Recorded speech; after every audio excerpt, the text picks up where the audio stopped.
ஒரு நாள் சண்டை போட்டு போயிட்டான்.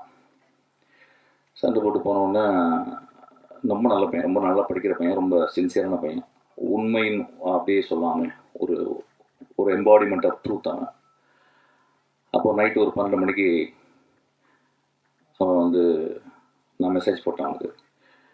டேய், நீ முதல் இன்டர்வியூவில் உனக்கு பிடிச்ச டேரக்டர் வந்து ராமன் சொன்னடா, இப்போ நீ சண்டை போட்டு போயிட்டேன், நாளைக்கு காலையில் நான் ராம்கிட்ட சொல்கிறேன், ராம்கிட்ட போய் ஜாயின் பண்ணிக்கிட்டா அப்படின்னா. நான் ஒரு மெசேஜ் போட்டேன். ஒரு மணி நேரம் கழிச்சு எனக்கு மெசேஜ் போட்டான். சார், நான் உங்களை விட்டுட்டு நான் போயிட்டேன், நீங்கள் ராம்கிட்ட சேர்த்து விடணும்னு சொல்லி ஏன் சார் சொன்னீங்க, என்னை வந்து அப்படி நிராகரிச்சிடும்ல, உங்களுக்கு கோவம் வரலையா அப்படின்னு கேட்டேன். அப்போ நான் சொன்னேன், because I love you so much அப்படின்னு.